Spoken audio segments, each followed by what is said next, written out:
William Whitmore had already decided the evening was a disaster before he even parked the car. He sat in the gravel drive of Whitmore House, engine ticking as it cooled, both hands still on the wheel like he needed something to hold on to. Beyond the windshield, the manor glowed gold against the dark shoulder of the Wakao Valley. Every window lit for the party, every lamp along the terrace hung with white ribbon for David's engagement. Somewhere past that glass, 20 relatives were already deciding what his bare neck meant about his worth. He touched the back of his neck out of habit. The scent gland there was smooth, unmarked, exactly as it had been since he was born. In most of Europe, that meant nothing at all. In the Whitmore family, it meant he had failed at the one thing an Omega was supposedly built to do. 26 years old, he told his own reflection in the rearview mirror, "No mate, no mark, no ring, just a woodshop and a great deal of sawdust in your hair." He got out before he could argue himself back into the car. The party had been arranged with the kind of money that made ordinary elegance look accidental. Candles floated in the fountain. A quartet played something old and Viennese near the rose beds. William's cousin David Whitmore, golden-haired, effortlessly charming, and the current favorite of every relative who enjoyed pretending they had taste, stood at the center of it all with his fiancée's arm looped through his. The fiancé was Charles Vane. William had dated Charles for nearly a year, once. Charles had held his hand outside the little carving shop on Spittelbergasse, promised him a future, and then left with a very careful smile and an even more careful excuse. "You're too independent for an Omega, William. I need someone who understands an Alpha's position." David apparently understood it beautifully. He wore a slim silver mating bracelet, catching candlelight every time he gestured, which was often. William. Aunt Cordelia found him before he'd made it 2 steps past the gate. Cordelia Whitmore was his late father's older sister, silk-draped, perfumed like a florist's shop in July, and universally regarded, mostly by herself, as the final judge of every unmarried Omega in the family tree. "You came alone again. Hello to you too, Aunt Cordelia." "I only worry." She patted his cheek the way one might test a peach for ripeness. "A man your age, still driving himself everywhere. It isn't good for the nerves. I manage." "Yes, that's rather the problem." She sighed as if his independence were a medical condition. "Men don't care for that in an Omega, dear. It makes them nervous." Nearby, a knot of cousins laughed softly, not loudly enough to be rude, just loudly enough that William understood everyone agreed. He excused himself toward the terrace, where at least the wine wouldn't ask him personal questions, and ran directly into Charles. He smelled him first, bergamot and expensive tailoring, the same scent that used to make William's pulse do something embarrassing. Now it just made his jaw tighten. William. Charles smiled the way people smile at a slightly awkward acquaintance. "You look well, congratulations," William said, nodding at David, who lifted his wrist so the bracelet would catch the candlelight properly. "Thank you." David beamed. Charles picked the design himself. Just something simple, before the official mark. Of course, before the official mark. The words landed exactly where David had aimed them. "Lovely," William said, keeping his face very still. Charles tilted his head with an expression of soft, fake sympathy. "You'll find someone eventually. Maybe not an alpha from an old house, but someone kind. A beta, perhaps," David added, delighted with himself. "They're very patient people." "I'll bear that in mind," William said, and walked away before his scent could betray anything at all. Omegas were judged for everything, even the feelings their own bodies let slip. He didn't get far. Aunt Cordelia intercepted him again and steered him, with a hand at his elbow that brooked no argument, toward a small round table under a string of paper lanterns near the hedge. 3 of his teenage second cousins sat there, visiting from Salzburg for the season, all of them hunched over their phones, one of them halfway through a bowl of crisps that had clearly been meant for the adults. William stopped walking. "You're joking.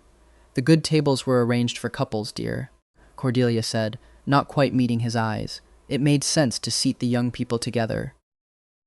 "I am 26. "Well," she lowered her voice, though not nearly enough. "You don't currently have an alpha to seat you with, so." One of the teenagers glanced up from his phone. "Oh my God, are you the cousin who's, still single? Auntie Marguerite said you talked to your wood carvings." "I talk to customers who buy the wood carvings," William said, with what he felt was heroic composure. "It's a business transaction. That's kind of sad, though. said the second teenager, not unkindly, which somehow made it worse. Something in William, which had spent years absorbing every small cruelty this family offered, and smiling through it, went very still and very quiet, like a held breath right before a scream. He had smiled when they called his carving shop a hobby, smiled when they asked what was wrong with him that no alpha had kept him, smiled when Charles left him, and then strolled back into the family engaged to his own cousin, like it was nothing at all. Not tonight. He drew a breath to say something dignified and diplomatic. What actually happened was considerably less dignified. He'd turned too fast, aiming for the drinks table and a moment alone, and collided directly with a wall of very expensive charcoal wool that had not been there a second earlier. His full glass of red wine went exactly where gravity and bad luck intended, straight down the front of a stranger's pale gray suit. For one endless second, William simply stared at the spray stain, his brain entirely unable to produce a single useful sentence in any language he knew. He started. I am so sorry I didn't. Here. He grabbed the first thing his hand found, which turned out to be a folded cocktail napkin roughly the size of a stamp, and began dabbing uselessly at a stranger's chest, as though that might undo the last 3 seconds of his life. The stranger did not move. He simply looked down at William's hand, pressed flat against his ruined lapel, then up at William's face, with an expression of such profound Arctic calm that William's stomach dropped through the floor of the terrace. He was tall enough that William had to tip his head back, with dark hair combed back from a sharp, still face, and pale eyes the exact gray of a winter lake. His scent, even locked down as tightly as it clearly was, curled out from under his collar. Cold rain, wood smoke, something with teeth in it. Every alpha instinct William possessed, all 4 of them, on any given Tuesday, sat up and paid very close attention. I own several suits, the man said finally, in a low voice with the faintest edge of an accent William couldn't place. This is, regrettably, not one of my worst evenings. That is extremely generous of you to say, William said, still holding the useless napkin, given that I've just poured an entire glass of Blaufränkisch down your front. Blaufränkisch, the man repeated, as though tasting the word. At least you ruined it with something local. A short, strangled laugh escaped William before he could stop it, half horror, half genuine, helpless amusement, and something in the stranger's face shifted very slightly, like a door easing open a single inch. That was, as it turned out, the exact moment William's brain decided to abandon every remaining shred of good judgment he owned. This is going to sound completely insane, he said, but I need you to be my alpha for 1 hour. The man's eyebrows lifted, precisely a fraction. William pushed on, because stopping now felt more dangerous than continuing. Not like that. Fake alpha. Public alpha. Extremely temporary, extremely limited role. No long-term obligations whatsoever. I promise you'll never see me again after tonight, and you can consider the wine an even trade for services rendered. Services, the man said. My family is in there. William gestured wildly at the terrace behind him, where the string quartet had just started something in a minor key, which felt thematically accurate. They have spent my entire life treating me like a defective omega because no one has ever marked me. My ex is now engaged to my cousin. I just got seated with 3 teenagers who called my life sad to my face. I am 1 insult away from setting the tablecloth on fire with my mind. That would be an impressive trick. I panicked, William said. I told them I had an alpha. A real one. Private, serious, currently busy with acquisitions. He heard himself say it, and briefly wanted to lie down in the rose bed and never get up, and now they're all waiting inside for him to appear, and he does not exist. And I have approximately 58 minutes to either produce an alpha or become the joke this family tells for the rest of my natural life. The stranger studied him for a long moment. His gaze moved, briefly, to William's bare neck.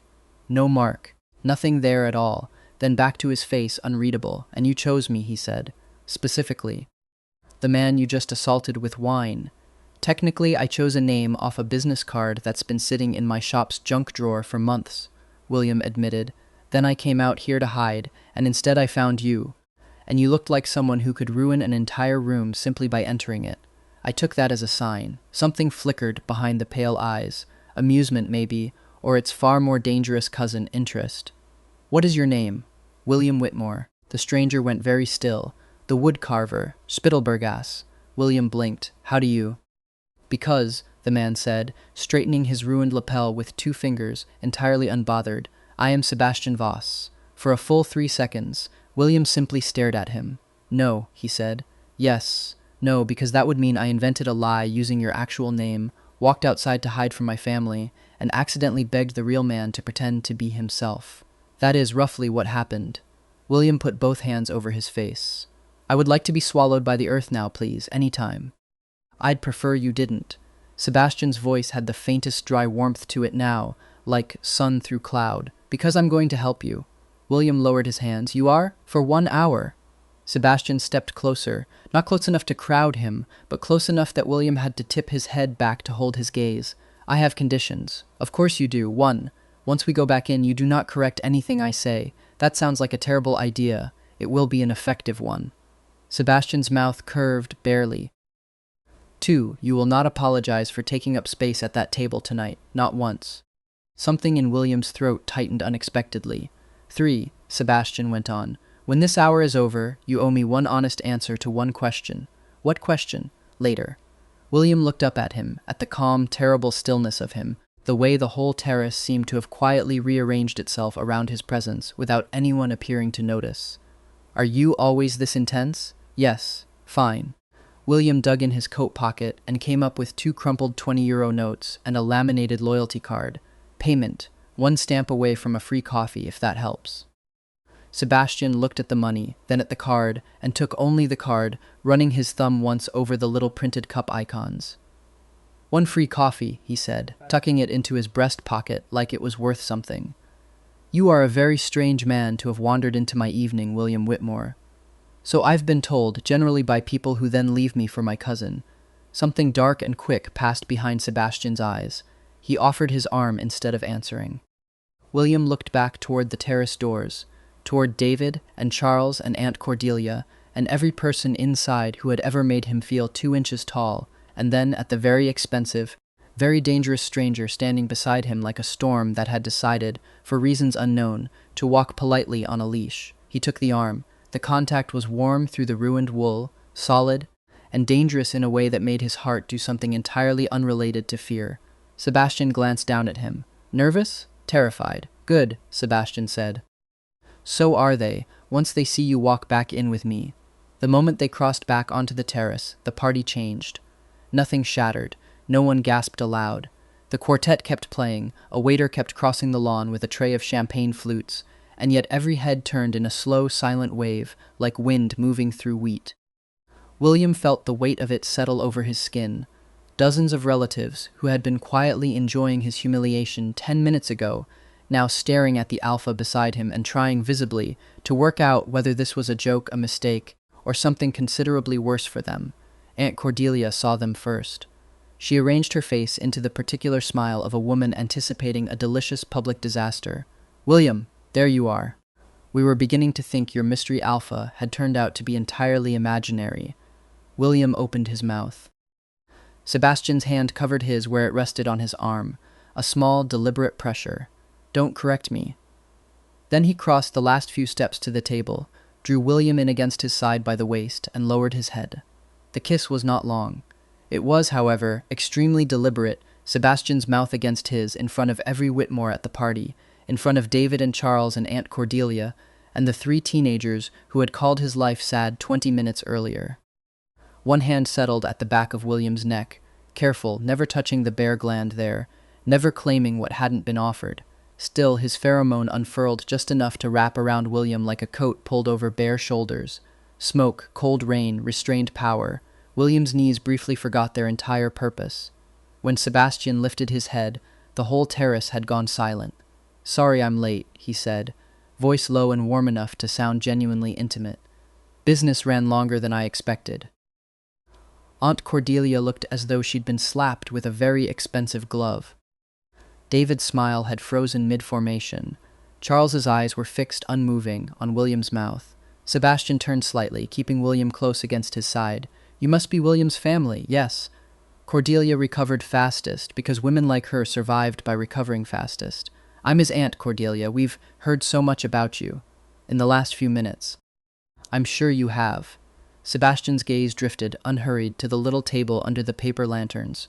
The empty seat, the abandoned crisps, three teenagers now staring at their phones with the guilty intensity of people pretending very hard not to have witnessed anything. Though I confess I'm confused. Confused? Cordelia asked.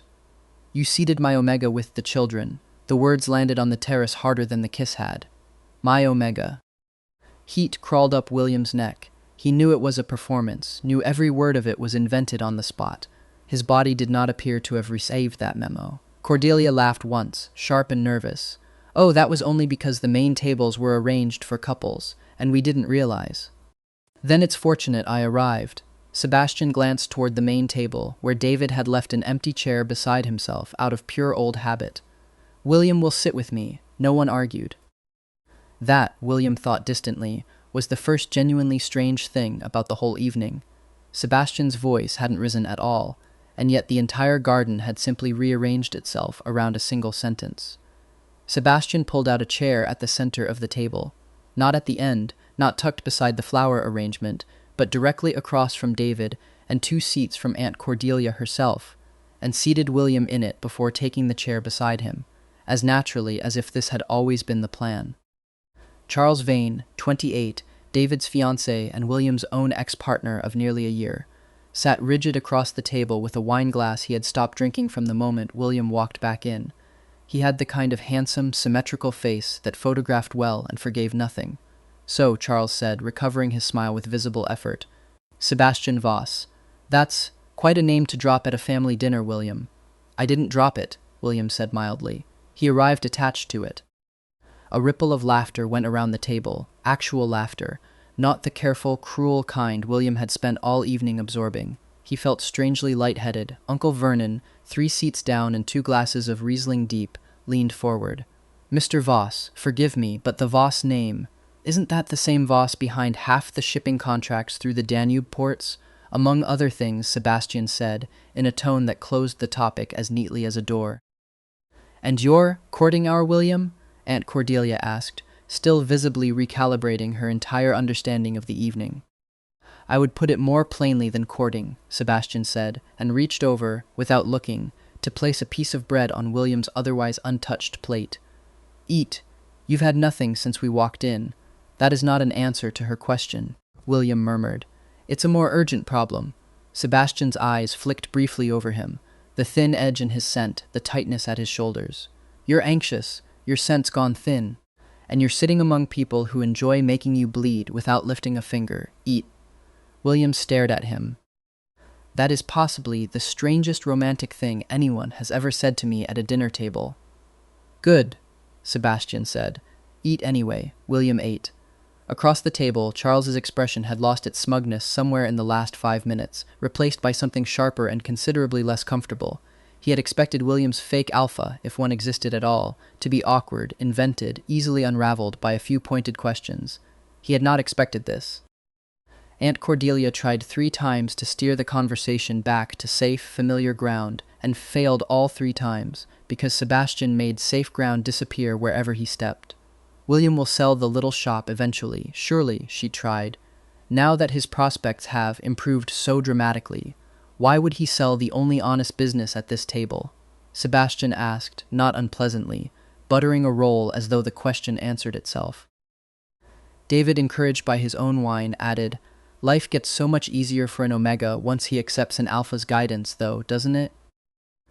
Is that what Charles calls it, Sebastian said, when he chooses your words for you? David went very quiet. Charles's jaw tightened to the point of visible strain. An elderly great-uncle further down the table, either brave or simply deaf to the room's temperature, chuckled and offered that unmarked Omegas tended to run temperamental. Didn't they, poor things, all that unspent instinct with nowhere to go? Sebastian set down his glass with a small, precise click. People become temperamental, he said, when they spend their lives surrounded by fools. It has nothing to do with a second gender. William nearly choked on his water. Under the table, hidden from view, he pressed his knee briefly, deliberately, against Sebastian's, the first unplanned, unrehearsed thing he'd done all night. Careful, Sebastian murmured, leaning slightly toward him without looking away from the table at large. You're enjoying this. Immensely, William whispered back. You said 1 hour. I did. It's been 30 minutes. Then use the remaining time wisely. The faintest, almost involuntary smile touched the corner of Sebastian's mouth, gone as quickly as it came, but William had seen it, and something in his chest turned over slowly, like a page. Then Julian Sorrel arrived, and the temperature at the table dropped by several careful degrees. Julian Sorrel, 27, Omega, heir to one of the oldest bloodlines, still treating marriage contracts like corporate mergers. He was beautiful in a cold, curated way, silver blonde hair pinned at the nape, a cream suit clearly designed to make everyone nearby feel slightly underdressed. And he had, William would learn within the next 30 seconds, once been seriously discussed as a match for Sebastian Voss himself. "Oh," David said, brightening with the particular delight of a man who senses fresh drama arriving. "Julian, you came." Julian crossed the lawn with the unhurried confidence of someone who had never once doubted he belonged wherever he stood. His gaze moved over David, Charles, Aunt Cordelia, and then settled and stayed on Sebastian. "Sebastian," he said, warm in a way that felt entirely rehearsed. "I heard a rumor on the drive here and assumed it had to be a joke." Sebastian didn't rise. "Julian." The single word carried no warmth whatsoever, which did not appear to discourage Julian in the slightest. He set one hand lightly on Sebastian's shoulder, as though they shared an intimacy that permitted it. "You vanish from every proper gathering for 2 years, and then reappear at a Whitmore engagement with an unmarked shopkeeper on your arm. People will talk." William felt the insult land with surgical precision. Before Sebastian could answer, William, quite without meaning to, leaned pointedly into Sebastian's side and rested a hand flat against his chest, directly over the wine stain, as if checking on an old injury. "Does it still hurt, darling?" he asked sweetly. "The Blaufränkisch incident?" Sebastian glanced down at him, something almost startled crossing his face before it smoothed back into composure. "Only my dignity. I'll kiss it better later," William said, patting the stain with entirely unnecessary tenderness, and had the extremely satisfying experience of watching Julian's smile falter by 1 full degree. Sebastian looked down at William's hand on his chest, then up at Julian, and removed Julian's hand from his own shoulder with 2 fingers, the way one might lift a stray leaf off a jacket. "People already talk," he said. "It rarely improves them." Julian laughed, recovering some composure, and turned his attention fully to William instead. "William Whitmore, I've heard of your little shop. Handmade animals, sentimental little boxes." "Among other work," William said evenly. "How charming!" Julian tilted his head, the picture of gentle concern. "You must be very brave, standing beside an alpha like Sebastian with no mark at all. I would be terrified." "Why? Because without a bond," Julian said, soft as a blade wrapped in silk, "there's no proof he'll stay." The old fear rose in William's chest before he could stop it. The same fear his family had fed him for years. No mark meant no promise. No promise meant no worth. Sebastian stood. The chair scraped softly against the grass. Julian's smile faltered properly this time. He came around behind William instead of in front of him, one hand settling at his shoulder, the other lightly at the side of his neck. Protective, deliberately never touching the bare gland beneath. "William doesn't need a bite mark to prove his value," he said, quiet and absolutely level. "A mark isn't a leash, Julian. It isn't a receipt. It isn't evidence that an Omega has finally become useful enough to keep. If I ever mark him, it will be because he chooses it, not because people like you require proof." The table had gone entirely silent. William had stopped breathing. Julian's lips parted. "That's an unusual position for an alpha of your standing." "My standing," Sebastian said, "allows me to hold whatever position I like." His hand slid briefly to William's waist. "And since you seem so invested, let me simplify things for everyone at this table. No one here, tonight or afterward, will speak of William as though being unmarked makes him unfinished." His pheromone deepened, not wild, not aggressive enough to provoke a fight, but enough that every alpha in earshot felt it settle over their shoulders like weather. Charles's spine locked rigid. Uncle Vernon suddenly found his wineglass fascinating. Even Julian went pale. William should have felt overwhelmed by it. Instead, it held the space around him open, rather than pressing him down, like a hand at his back rather than a hand at his throat. "You say that," Julian managed, "as though this is serious." Sebastian looked down at William, and his voice, for just a moment, lost its performance entirely. "It is." William looked up. For one unguarded second, whatever this had started as, a lie, a favor, 40 euros, and a coffee stamp, stopped being an act at all on either side of the table. David broke the silence before it could stretch any further.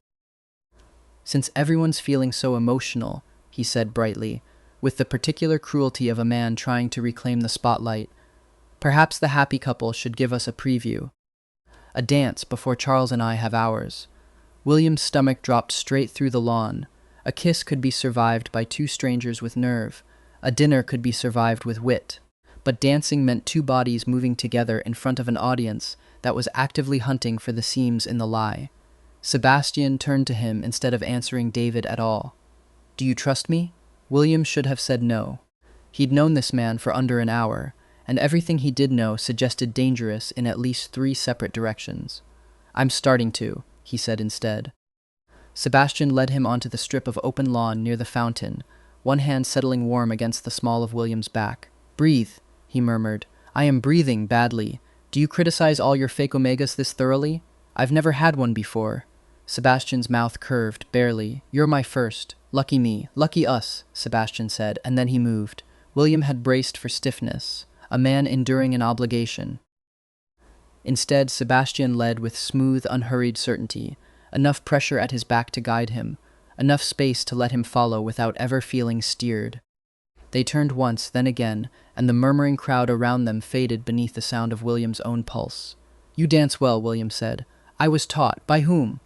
"People who believed manners could make monsters respectable." "Did it work?" "No." "Good," William said. "I don't think respectable would suit you at all." The smile came again, quicker this time, almost unwilling, and William felt it land somewhere behind his ribs like a secret being handed over for safekeeping. Halfway through the song, William's heel caught the uneven edge of the lawn. Sebastian's hand shifted at his back instantly, not for the audience, not to prove anything, simply to steady him before he stumbled. "You're all right," Sebastian murmured. "I know. Do you?" William didn't answer, because that was precisely the problem. With Sebastian's hand at his back, his scent wrapped loosely around him, his whole solid presence standing between William and every relative who had ever laughed at him, William did, in fact, feel entirely all right.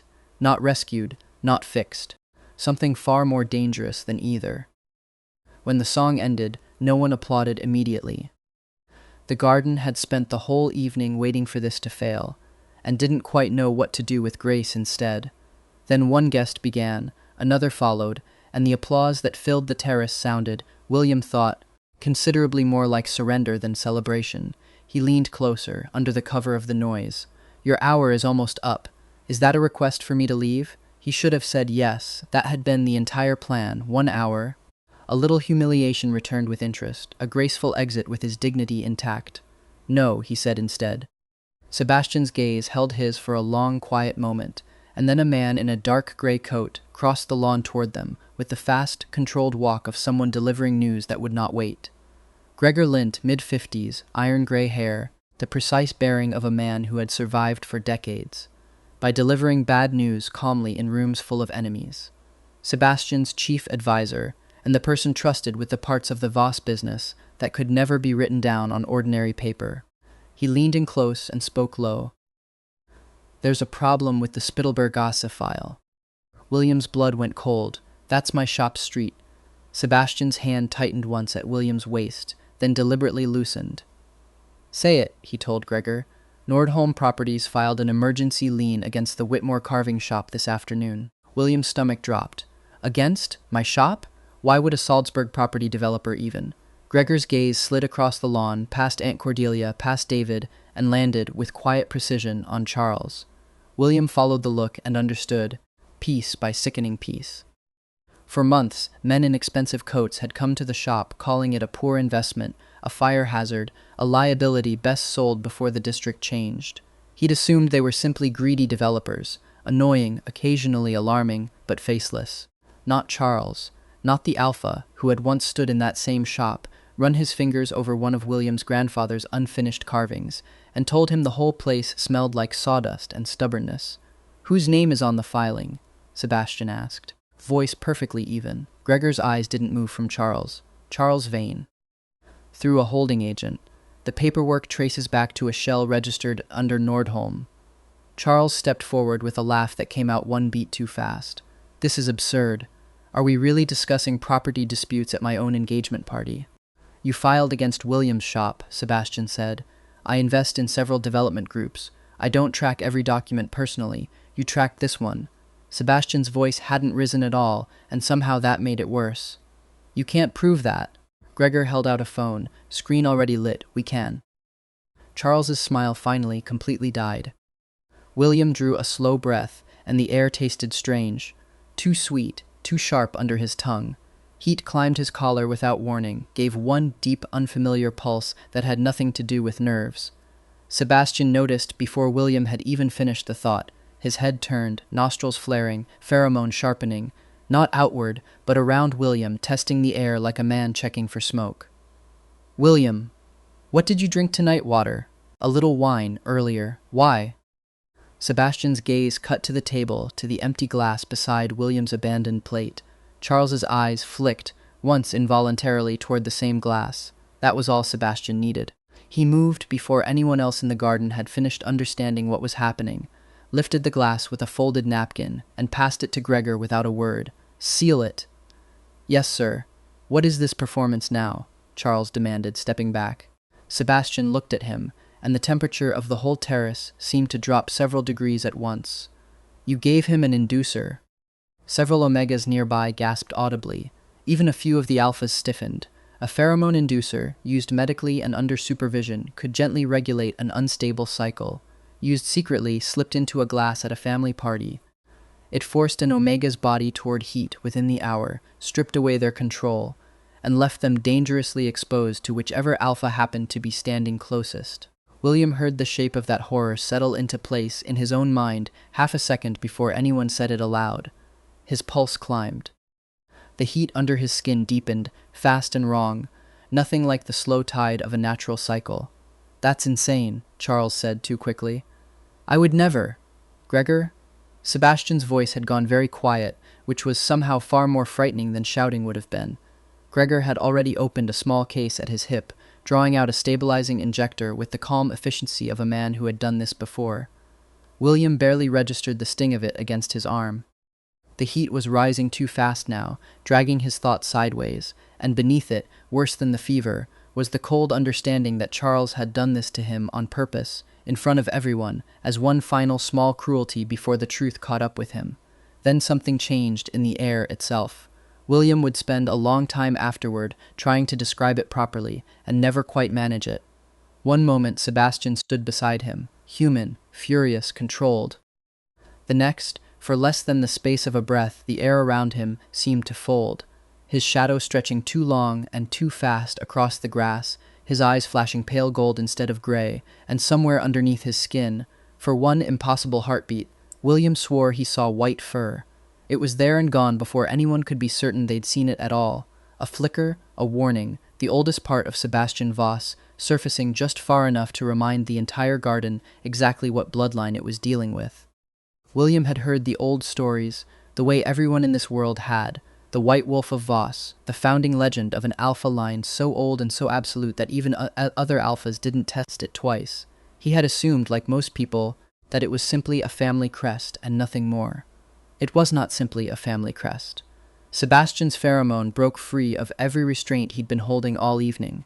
Cedar and cold rain and something ancient underneath it, flooding the terrace like a door slammed open in a storm. Every alpha nearby lowered their eyes without deciding to. Charles staggered back a full step as though he'd been struck. Enough, Sebastian said, and the word alone was enough to end it. William's knees had already begun to give. Sebastian caught him before he could fall. One arm behind his back and one beneath his knees, lifting him as though he weighed nothing at all. Car's ready, Gregor said, already moving. Sebastian turned back to Charles once, briefly. Your development deal is finished. I own the fund behind Nordholm's financing, and I pulled it this morning, before I even walked into this garden. Your accounts tied to the shell company are frozen pending review. The men you hired to intimidate an Omega out of his grandfather's shop will talk. Because men like that always do, the moment the money disappears. You've ruined me, Charles said, white-faced. No, Sebastian said. You built something rotten and stood underneath it. I only removed the beam. David had already stepped a full pace away from his own fiancée, as though distance alone might save him from the wreckage. At the garden gate, Julian stepped into their path, for once looking genuinely shaken rather than composed. Sebastian, if he's in heat, carrying him out alone will start talk you can't undo. Let them talk. Sebastian didn't slow. They'll say I carried an Omega to safety after another Alpha drugged him at his own family's party. If anyone says more than that, send them to me directly. Julian stepped aside. Outside the gate, the night air was cooler, and William tried to focus on it, on anything that wasn't the fever climbing under his skin. Sebastian, he whispered, I know. I don't want to lose control. You won't. You can't promise that. I can promise I won't take anything you haven't given me. Sebastian's voice, low and steady against his ear, was the only anchor William had left.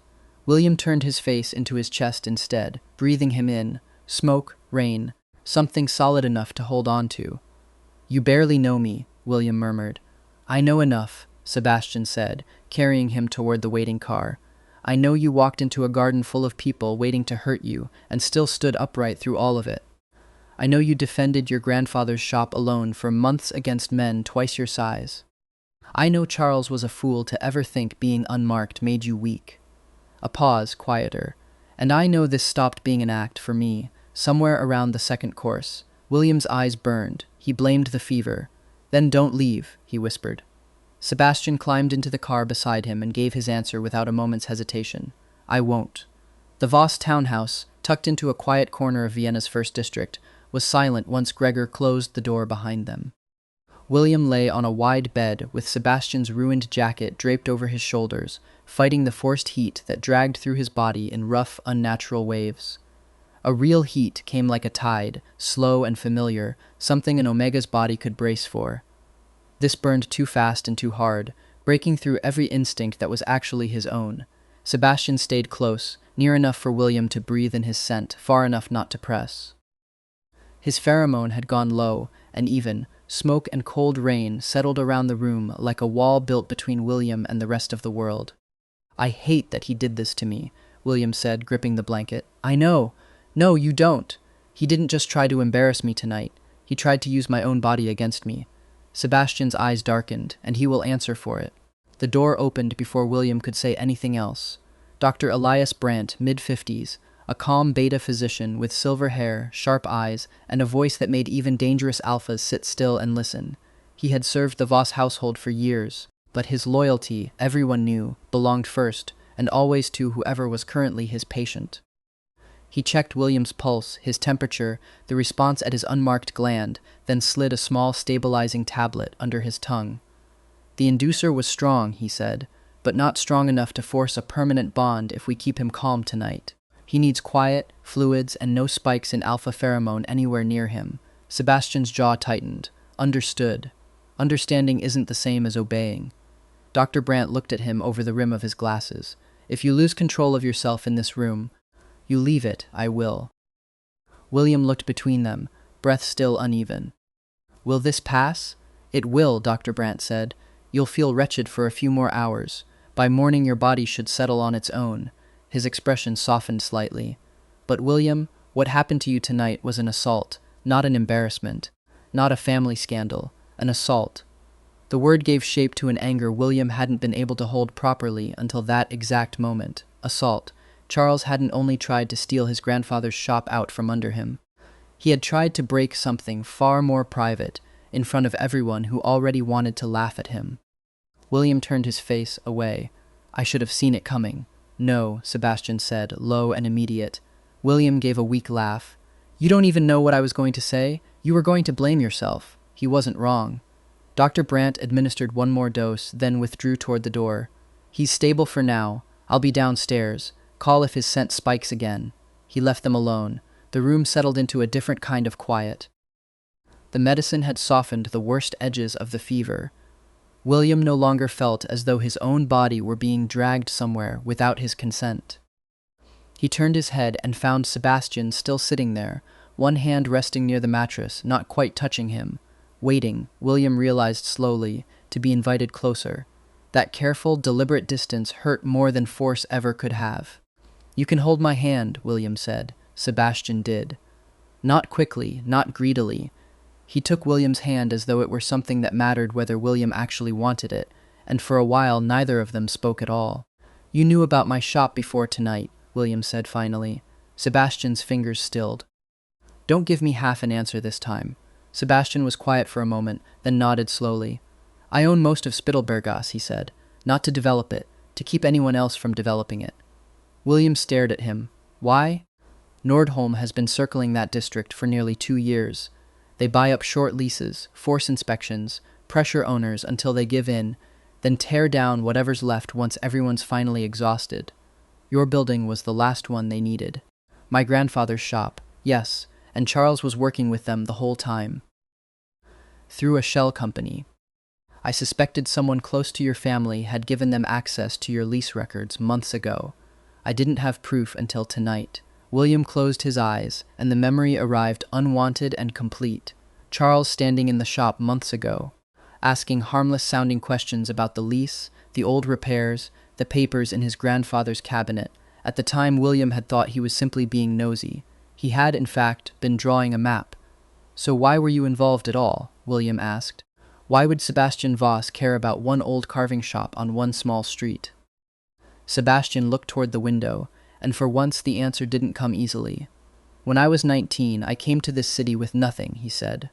No money, no family who cared whether I survived the winter. I slept near Spittelbergas, because the back wall of one shop stayed warm long after the front had closed for the night. William's breath caught. My grandfather's shop? Sebastian nodded. Edmund Whitmore found me there one morning, half frozen behind his woodpile. I expected him to call the constables, or chase me off with a broom. Instead, he brought out bread and tea, and let me sit near the stove until I stopped shaking. William's eyes had begun to sting. He let me sweep the floor first. Sebastian went on, then sand the wood, then hold a carving knife without cutting my own hand open. He never once asked what I'd done to end up on his street. He only told me that a man who could keep his hands steady around a blade still had a chance to choose what kind of life he built for himself. William covered his mouth. His grandfather had always had a soft spot for strays, hungry boys, injured birds, broken chairs, anything the rest of the world had already thrown away. Years later, once I finally had the means to repay him properly, he was already gone. The shop was shuttered. Sebastian's voice stayed controlled, but William could hear the weight underneath it now. I thought the debt simply had nowhere left to go. Then a report crossed my desk. A woodcarver named William Whitmore was refusing every offer to sell that same building. Stubborn, reckless. Had apparently threatened one of Nordholm's men with a chisel. William gave a small, wet laugh. He was blocking my own doorway. The report called you unstable. I was one bad decision away from throwing a mallet at his head.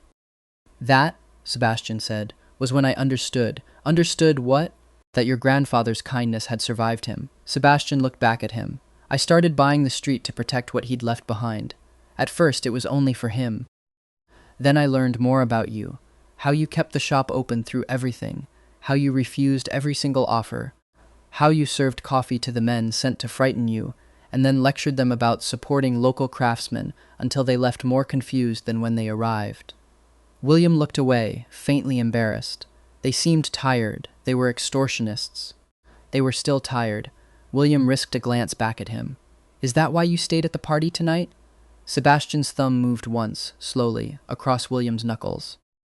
I came to Spittelbergas because of your grandfather, he said. I stayed at that party because of you. The room went very still around them.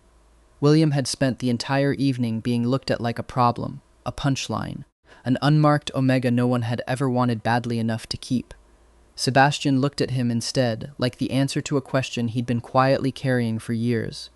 William reached up and touched the side of his face. You are terrible at saying gentle things. I know, but you say them anyway, only to you. William leaned in and kissed him. There was no audience this time, no family left to shock, no lie left to sell. The kiss was slow, unhurried, and entirely real. Sebastian didn't touch his gland. He didn't push for anything more than what was already being offered. He simply cupped the back of William's head and kissed him the way a man holds something fragile, without ever mistaking it for weak. When William finally drew back, his breath was unsteady for an entirely different reason than before. Sebastian rested his forehead against his. You're still under the drug, I know. We stop here. I know. William managed a faint smile. I just wanted one thing tonight to be my own choice. Sebastian closed his eyes briefly. Then I'm honored. By morning, Charles's world had quietly finished collapsing. The lien against the carving shop had failed before Charles had even arrived at the party. Nordholm's financing had been pulled at its source.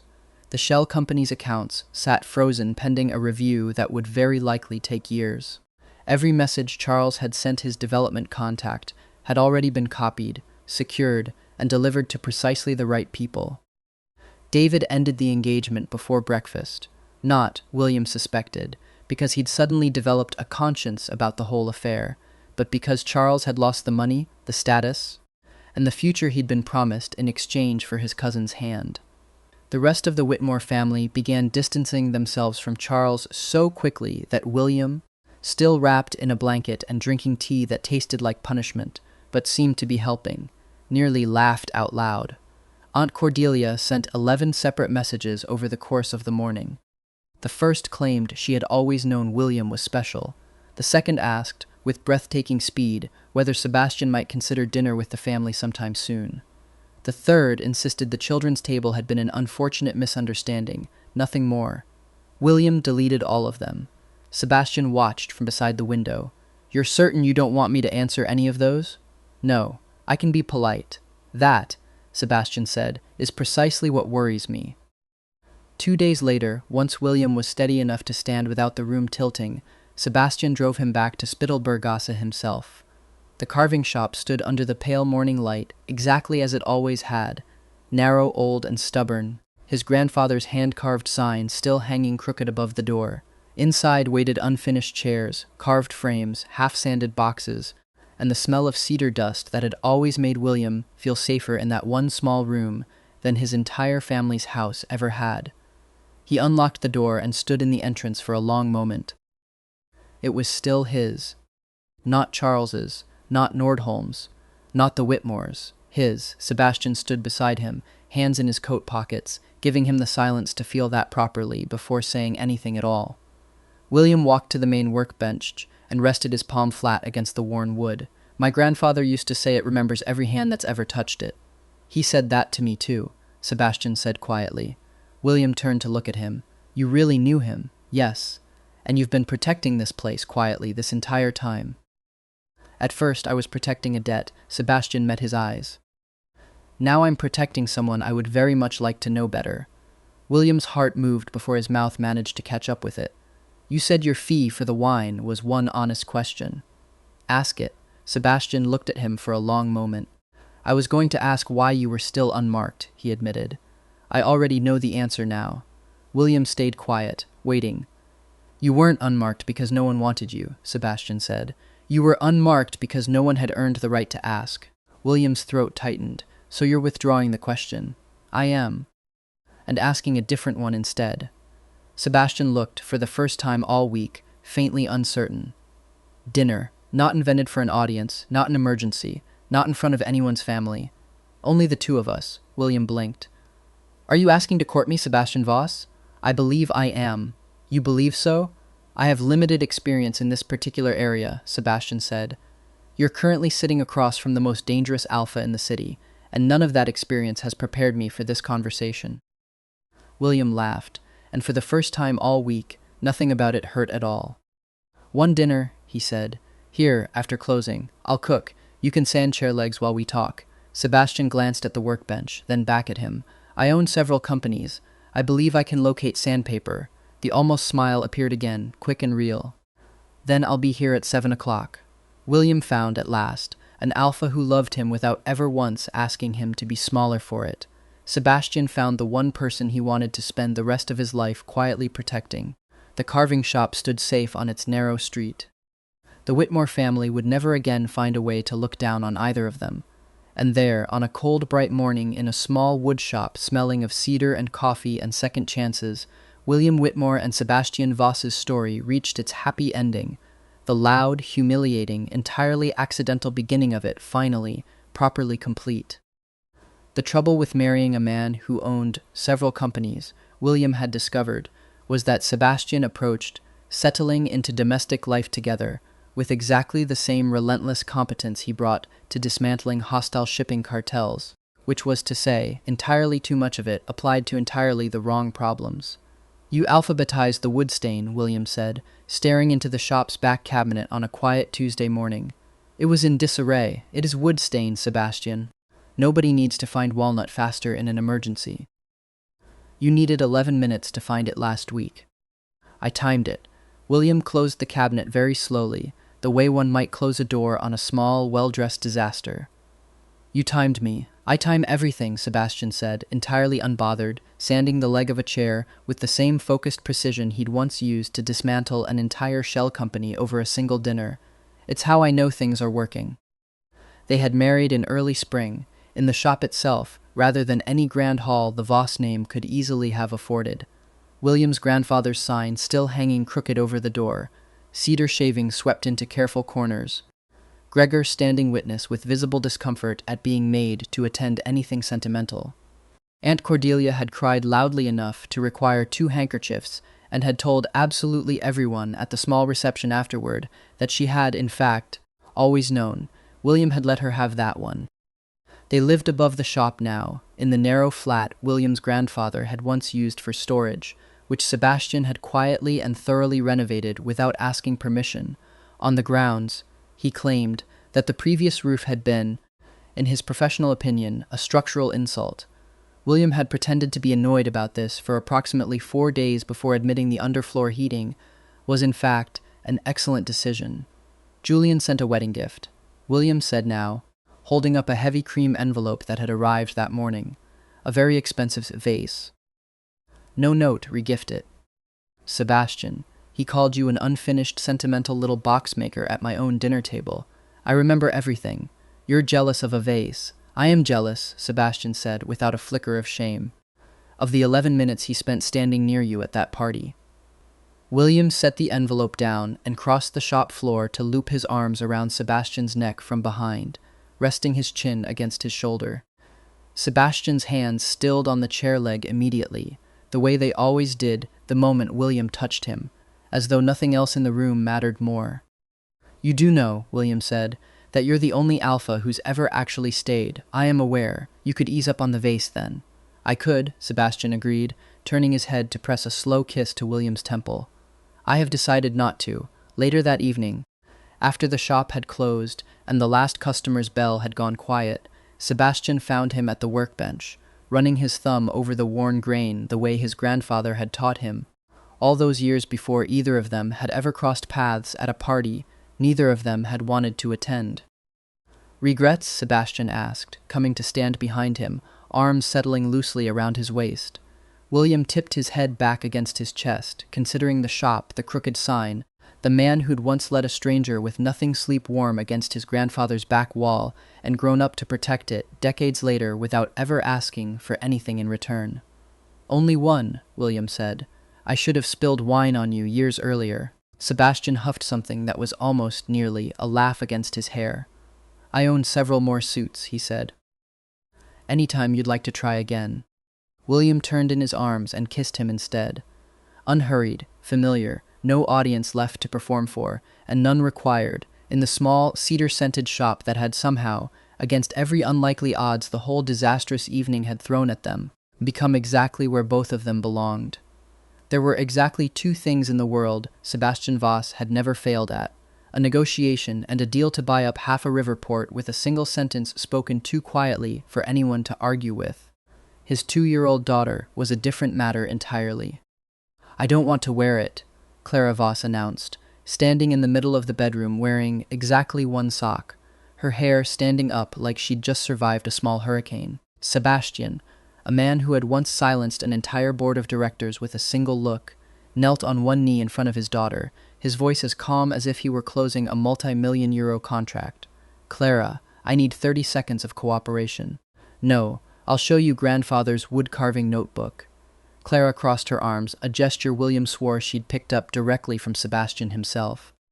I want the red shirt. This one's yellow. This, Sebastian said, patient to an almost alarming degree, is the most expensive item in your entire wardrobe. I don't care about the price. William leaned in the doorway, coffee mug in hand, laughing so hard he nearly choked. Your daughter negotiates faster than your entire legal team, Sebastian. She learned from her mother. Sebastian replied without turning around, his tone still absurdly serious for a conversation with a 2-year-old. The same person who once poured an entire glass of wine down my most expensive suit and never apologized properly. I did apologize. You dabbed at my chest with a napkin the size of a stamp. That was an emergency response. In the end, after exactly 4 minutes of negotiation, a new record, according to Gregor when he later heard the story. Clara agreed to wear the yellow shirt, on the condition that she also got to wear the little wooden bracelet William had carved for her himself, shaped like a tiny wolf pup. "Victory," William whispered as Sebastian carried Clara out of the room. "This is not a victory," Sebastian muttered. "This is a strategic retreat." Their youngest Felix, 4 months old, had one very particular talent.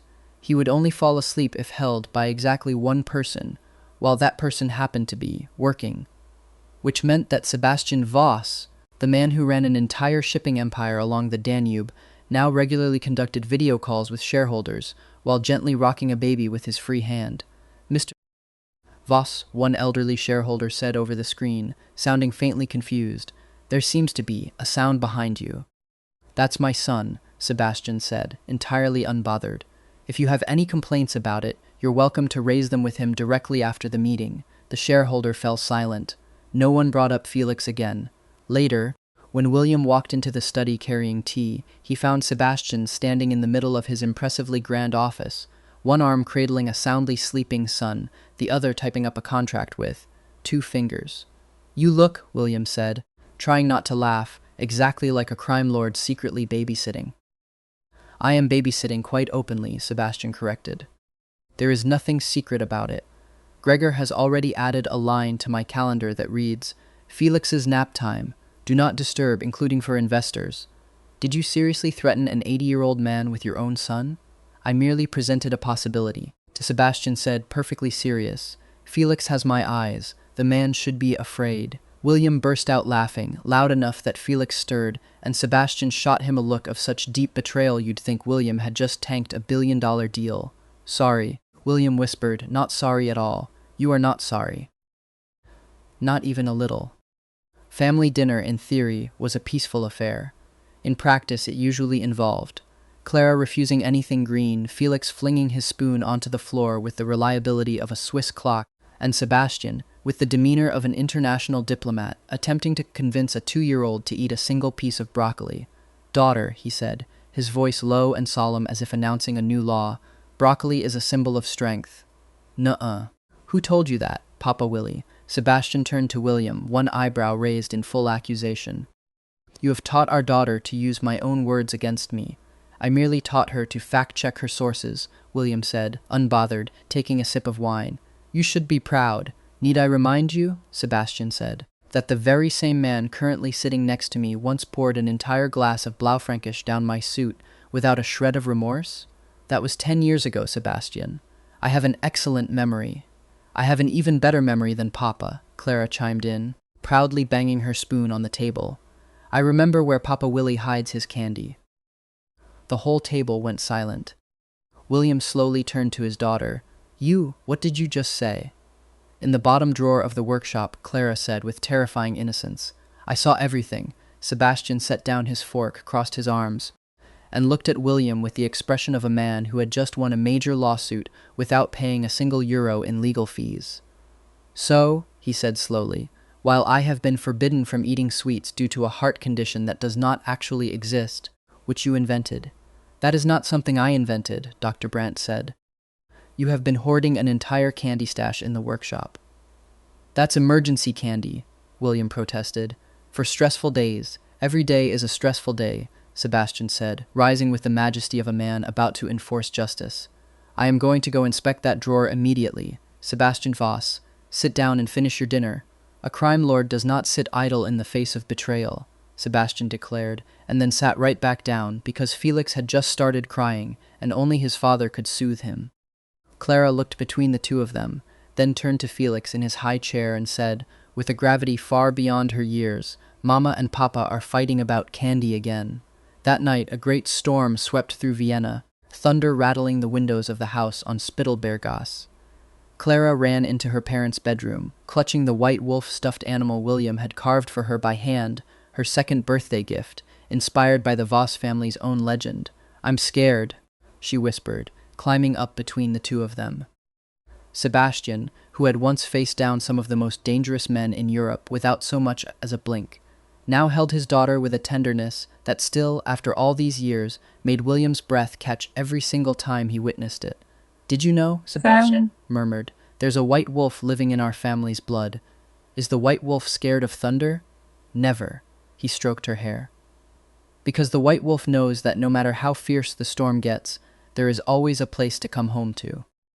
A small wood shop that smells of cedar and people who will always be waiting there for him." William lay on his side, watching the two of them, his heart going soft in a way that 10 years of marriage still hadn't taught him to expect. "How did you meet Mama Willie?" Clara asked, though she'd heard this story at least 50 times before. "Your mama," Sebastian said, his voice edged with fond mockery, "poured an entire glass of red wine down my favorite suit, and then immediately asked me to pretend to be his alpha for 1 hour. What happened next?" "Next," Sebastian said, his eyes finding William's in the dark, his tone softening into something reserved only for the two of them. "I realized 1 hour wasn't nearly enough. I wanted the rest of my life." William reached over and squeezed Sebastian's hand across their daughter, who was already drifting off to sleep. "You still tell that story just as badly as you did back then, and yet you still cry every time you hear it. I am not crying. Your eyes are shining. That's the lightning reflecting." Sebastian only smiled, that rare, genuine smile reserved for nights exactly like this one, and pulled the two most important people in his life closer as the storm outside slowly quieted, and Felix, asleep in his crib nearby, slept soundly, as if he somehow knew he was being watched over by an alpha who had once made an entire city tremble, and who now trembled for nothing except 2 small children and a man who had spilled wine on his suit a decade ago. The little wood shop on Spittelbergasse still stood there under the moonlight after the storm, the scent of sawdust and coffee still lingering from the afternoon, silent witness to a story that had long stopped being a performance for an audience and had instead become a real home, loud, warm, and imperfect in every possible way.